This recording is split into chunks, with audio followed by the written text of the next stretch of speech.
living a Spirit-filled life that is useful to God is not easy. This notion that Christianity is kind of like a little, like an energy drink, that you just feel better and go through life, feeling better. No, it's not. It's more like constant chemo and radiation.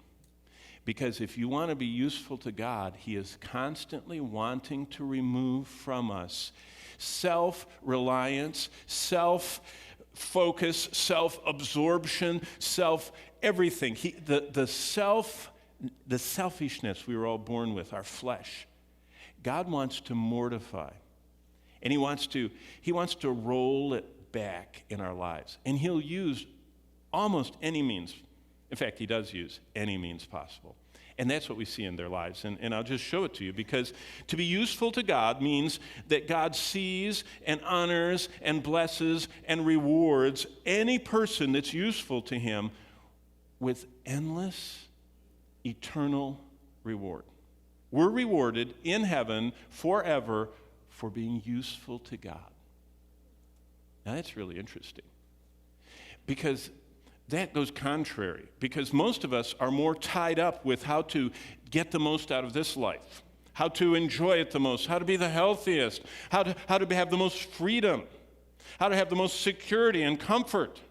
That's how we're wired. Security and comfort and convenience are kind of like the American dream. You know what God says?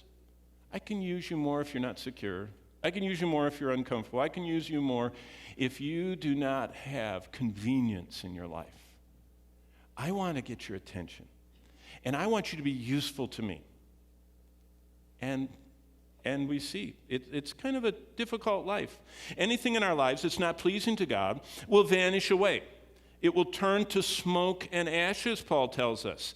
It will be forever forgotten. Anything that wasn't useful.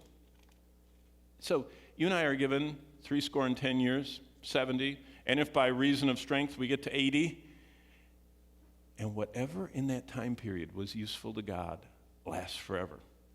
Everything else, gone. Now, knowing that should alter where we point our lives, especially the younger we are. That's why Paul pointed out to Timothy, and that from a child you have known all this. And you and I should be responsible for cultivating, for wanting greater and greater usefulness to God. What's interesting is that out of all the thousands of Levites serving in the temple in the first century, Zacharias is one of the only ones we know by name. Have you thought about that? When you're reading the Bible, there are all these different names in here. How come we know Zacharias' name? Because Zacharias was useful to God. And God pointed that out, and He pointed out what made him useful